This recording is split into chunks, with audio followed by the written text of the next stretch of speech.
You're right, me muckers. UFC Fight Night. We're back at the Apex. We've got a UFC Fight Night at the Apex. It was supposed to be Joaquin Buckley versus Sean Brady. Unfortunately, you can't always get what you want. But if you try sometimes, you'll find you get Aljamain Sterling versus Youssef Zalal. Not really a consolation prize, but we'll take it because it's a fight, I guess. First fight of the night is Talitia Alencar. I'm just going to refer to her as Alencar now. Versus Julian Polastri. We're going to go with Alencar. She's a little bit older. She's hitting 40 now. She's getting on a bit now in age. Polastri is good too. Women's MMA standards pretty low. Polastri is all right. I don't think either girl's going to get a finish, so I think Alencar's kind of favoured for a submission, whereas Polastri, people are thinking she's more likely to get a TKO. Neither's going to go down. It's not going to go down that way. It's going to be a boring decision. Just letting you guys know that now. It's going to be a boring decision. But it's going to go in favour of Alencar. And I hope I'm wrong because the women have been performing recently. So hopefully the women do the thing. Hopefully the women do a thing and I'm wrong. But I've got a feeling this one's going to be a pretty boring decision. On to the next one. Max Griffin versus Victor Valenzuela. That's how you pronounce that. We're going to go with Victor Valenzuela. He's debuting, I do believe. This is debut, right? Debut? Yeah, debut in the UFC. Look, Matt Griffin's 40. Again, old guy. Older guy. We're being honest, I don't think he's gonna really hold up against the young guy, you know? Crafty vet is, always an argument, but I don't think so in this case. I think Victor Valenzuela is probably going to TKO Max Griffin. And I don't think we're going to see a lot of TKO action from Victor Valenzuela inside the UFC. I just think this particular fight, he's against Max Griffin. So, yeah. So we're going to go with Victor Valenzuela by knockout. We're going to TKO Max Griffin. On to the next one. We've got Francis the Fire Marshall versus Lucas Brennan. Lucas Brennan's making his debut also. Where's Lucas Brennan been? Where have you been, buddy? He's been about. He's been knocking around. He's been doing some things outside the UFC. And now he's coming into the UFC, I guess, to try and make a statement against Francis Marshall, who is actually pretty decent. So we're going to go with Francis Marshall to win this one. In fact, do I dare to pick a method? Do I dare to pick a method? Could chin him? Oh, wow, he's a huge favourite as well. See, it's not even that Francis Marshall's that good. It's just like Lucas Brennan is untested, and it's not like he's doing fantastic outside of the UFC either. You know,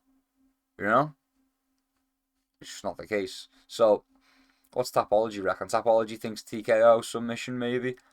I lean more in favor of the submission, to be honest with you. I don't think he's gonna knock him out. Like he could sting him, maybe get him down, submit him that way. I'd lean more in favour of that, but I do think this one is going to go to a decision, so I do think we're going to get a decision in favour of Francis Marshall for this fight. So Francis Marshall by decision over Lucas Brennan.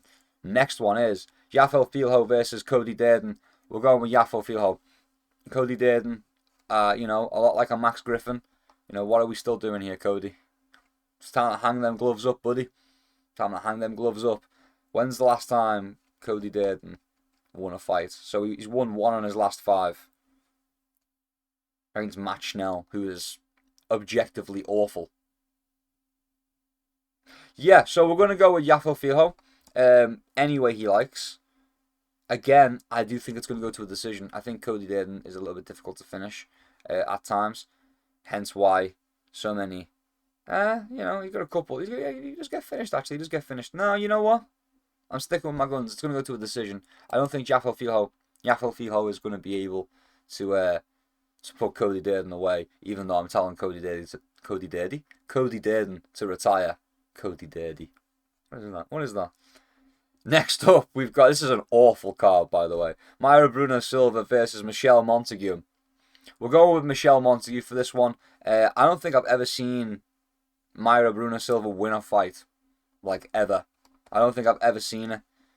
We've got a no contest against Holly Holm, a loss against Raquel Pennington, a loss to Mace Chinnison, a loss to Jasmine Judavicius, and a loss to Jacqueline Cavalcanti. And I do think Michelle Montague is going to be added to that list of women that I've just ran through Mayra Bruna Silva. That's just that. I'm sorry to say it, but that's just how it is. We're going to pick... We're going with a submission victory. Michelle Montague getting them done. Obviously not in the last fight. I think we did actually go with the submission for the last fight we picked for her, and she didn't. Yeah. We're gonna go with it this time. I think Mayra Bruna Silva. Look, Mayra Bruna Silva's a particular level of awful, and I think she's gonna get absolutely battered. And another one which is just like, why are you still here? Get out of here, man. Retire.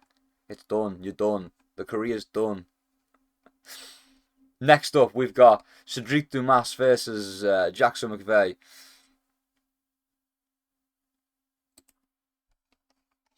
Tough one. You see, the thing is with Cedric Dumas, he's got potential, but he's a fucking idiot. I'm just putting it out there. Actually dumb. Actually not that bright. So, you know, I think based on that alone, we're going to go with Jackson McVeigh. Not that Jackson McVeigh is a genius when it comes to fight IQ. IQ? I can't speak today. IQ. Like a pigeon. Don't know why. Just did it. Nothing to do with this. Anyway, we're going to go with Jackson McVeigh. I do. It's just not a very good matchup, is it? It's just pretty boring all the same. It's just two trash guys. Just two cans. Yeah, we'll go with Jackson McVeigh over Cedric Dumas. Cedric Dumas is less reliable, I suppose, in the grand scheme of things. So yeah, we'll go with Jackson McVeigh. I don't know, decision. By decision. Jackson McVeigh wins by decision over Cedric Dumas. And that's that. Next up is Rodolfo Vieira versus Eric McConaughey. Rodolfo Valera, sorry. Would watch some fight, you know. Decent little scrapper. Not the best in the world, but you know. Can be entertaining. Can be somewhat entertaining. We're putting him against Eric McConaughey. Again, not the best in the world, but can sometimes be entertaining. It'll be an interesting one to see. If I'm being honest with you, I am leaning towards Vieira as well, and I do think it's going to be by a submission. I do think the grappling game of Rodolfo Vieira is just going to be levels above that of Eric McConaughey. You know, the jits, the judo. It's not gonna look good for Eric McConaughey. Realistically, is it? And what, is he going to chin him and knock him out in one shot? Probably not. Have you seen how thick Rodolfo Vieira's neck is? Not a chance. Anyway, yeah, we're going to go with Rodolfo Vieira by submission. We do agree with Tapology again. We're kind of just agreeing with Tapology most of this. It's an awful card, man. It's an awful card. Awful card. Next up, Montel Jackson versus Ronnie Barcelos. You know? I lean towards Montel Jackson. I feel like, yeah, Barcelos is probably the favourite, right? Slight underdog. Okay, maybe not. I lean towards Montel Jackson as well. A little bit of a slip up there against Davidson Figueiredo. That's fine. That's Figgy. Figgy's a legend. Even if he's an aging legend, these are legends.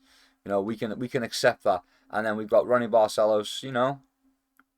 Fought some okay guys, but not the best guys. You know, some alright guys. And he's got wins over them. So, you know, it'll be an interesting one to see.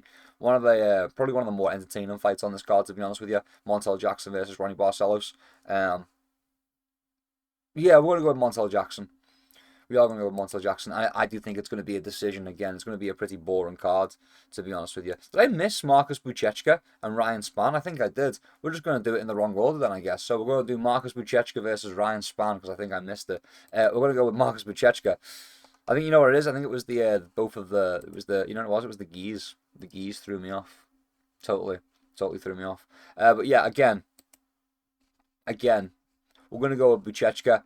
Not done incredible inside of the UFC so far. Like, just objectively hasn't done very well inside of the UFC. Seems like the style is struggling to translate. But, you know, that is the case with a lot of these guys. The style does struggle to translate. But, you know, we've got him against it's a winnable opponent. It's a beatable opponent in Ryan Spann. It really, really is a winnable opponent. A beatable opponent being Ryan Spann. Yeah. I'm gonna go with Buchechka. I'm gonna go with Marcus Buchechka. Do I think a submission? Potentially. Tell you what, I'm gonna say it's gonna be a submission. Should we see what Tapology thinks? Tapology thinks he's getting knocked the fuck out. So you know what? We'll take that. We're finally different with Tapology. I think we're gonna get submissions back to back from these fucking Brazilians over here. Next up is Montel Jackson versus Ronnie Barcelos. We did that one. We picked. Did we?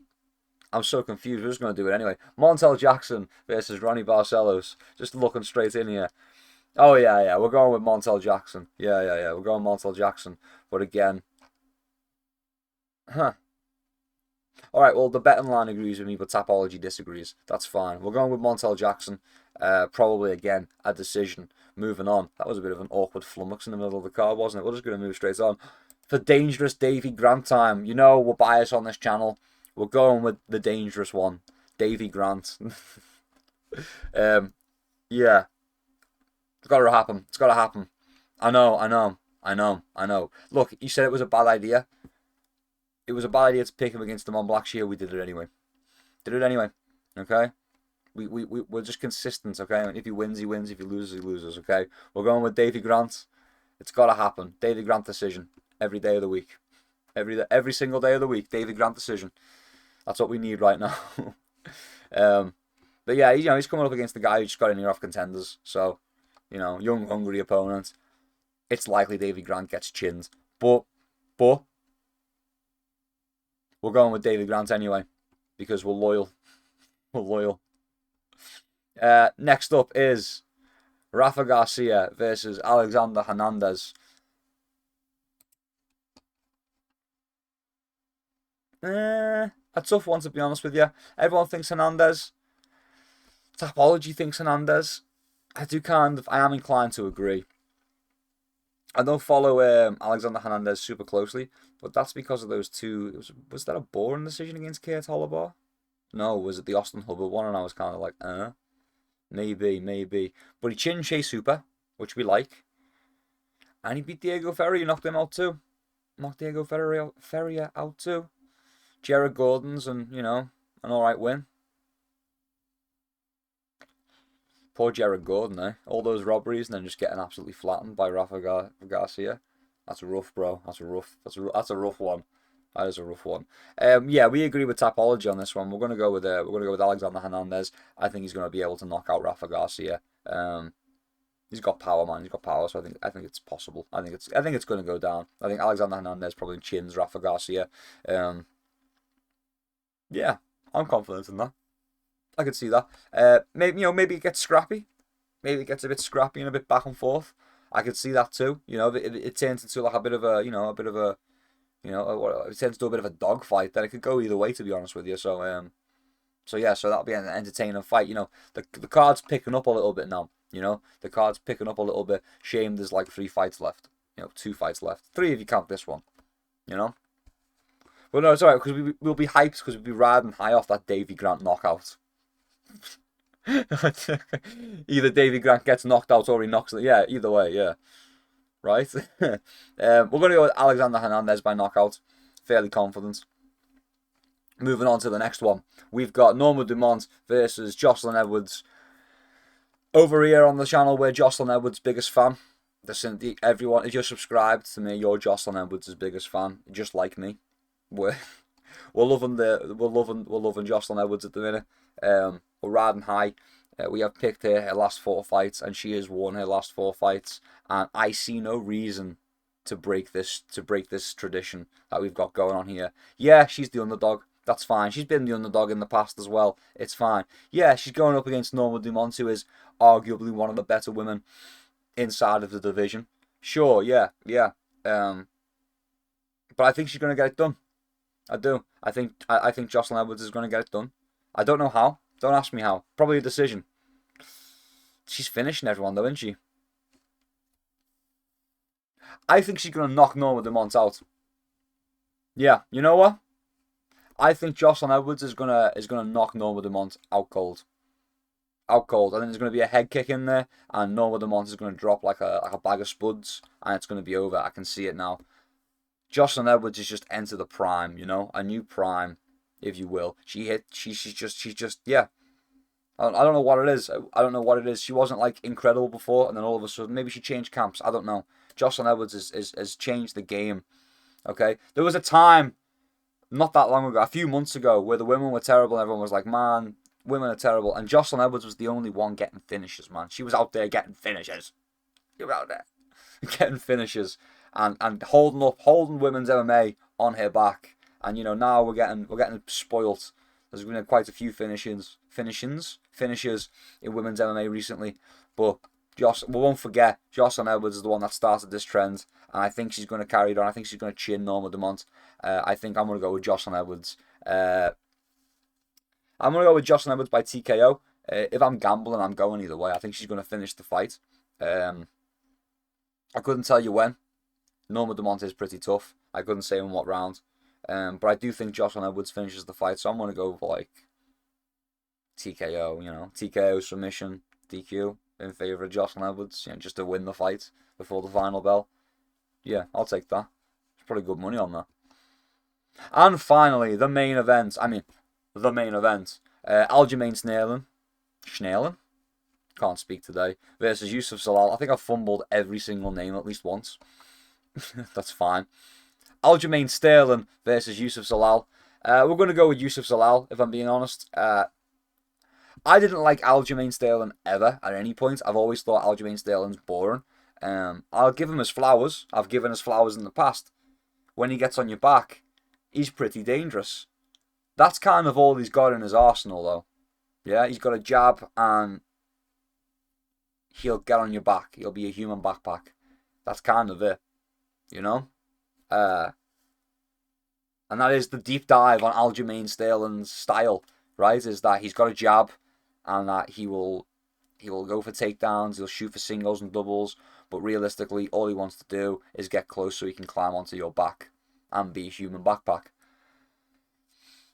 Yeah, that's the style of Aljamain Sterling, completely in a nutshell. I think he's going to get chinned, to be honest with you. I think he's going to get absolutely blasted by Youssef Zalal.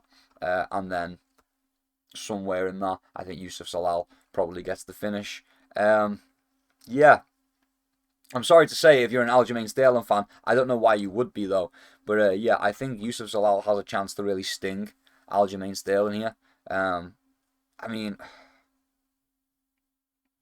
I just don't think it's a good matchup for Aljamain Sterling. I don't know why he would take this fight. I really don't know. We've just beat Brian Ortega. Aging on his way out, Brian Ortega. And we went to a decision with him. You got beat by Movsar Evloev. No shame in that. Movsar's pretty good. And you went to a decision with him. So that's not the worst in the world. And we beat Calvin Kattar. Aging Calvin Kattar. 2 years ago, man. Where have you been, Aljamain? Not looking good for Aljamain Sterling. Not good at all. Not good at all. Really not good. No, yeah, we're going with Youssef Zalal. I think Youssef Zalal gets this done. I could see a TKO. I could see rocking Aljamain into a submission. Following him down to the ground and choking him out. Latching up an armbar. Was it an armbar? Yeah, an armbar against Josh Emmett. I mean, yeah, I don't think it's going to go well for Aljamain Sterling, to be honest with you. I don't think so at all. Aljamain's best chance is to kind of jab and try and get to a decision. But the thing is with Youssef Zalal is that Youssef Zalal is one of the best joggers in the UFC. He can just run. He can just run and run and run. So, got good footwork. I don't think he's going to be able to get away from Youssef Zalal. So yeah, we're going to go with Youssef Zalal over Aljamain Sterling. Method-wise, I could see Aljamain Sterling surviving to a decision. I could. But no. Yeah, you know what? Yeah, I think Aljamain will survive to a decision, but I think he's going to lose a decision. It might even be close, It might even be a close decision. Because, as much as I'm giving Aljamain crap for just having a jab and being a backpack, he's gotten far with just having a jab and being a backpack. And the jab's not even that good, to be honest with you. It's only there 50% of the time anyway. He's just a backpacker. He just gets hold of you and climbs on your back, and he's got some smothering grappling from that position. He's gotten far with that. So you can't, it's like Sean Strickland, right? Just a teep and a jab. He can get you pretty far. So you can't besmirch you. Yeah, you know what? I'm going to go with Youssef Zalal by a split decision. I think it's going to be a close fight. It's going to be boring. It's going to be boring. Probably fall asleep. I'm gonna have to start rating these cards. I'm going to do like an actual rating in best bits, aren't I? This is awful. What has this sport become? Tragic, tragic. The people's main event right there, Jocelyn Edwards versus Nora Dumont. Can Jocelyn Edwards do it? I hope so. But I think this concludes the prediction video. Not as long as normal, not as long as usual. Can you blame me? Can you blame me? Normally I can talk about this for like maybe just under an hour. Maybe my longest prediction video is like 50 minutes, something like that. 50 some minutes. We're just over 20 for this card. But it's an awful card. It's actually awful. Awful card. Let's see what the cancellations were like. You could leave now if you want, by the way. You can leave. You probably left already. No one watches this far into my prediction videos. They come for best bits mostly. But I mean, to be fair, the cancelled fights aren't really that much better. We've gotten a better fight out of Yana Santos. We've got a better fight than Yana Santos versus Norma Dumont in Jocelyn Edwards taking that place, I suppose. But everything else has kind of been a little bit of a down. Oh, God. That's a shame. Yeah, you know what? Wasn't even the best card to begin with, to be honest with you. Oh, well. That does conclude this video. If you enjoyed it, subscribe for more. I don't know. Leave me a like. Comment down below if you think I'm wrong about one of the predictions. Yeah. Until next time, keep your chin down, keep swinging. Peace and love. I'll see you around.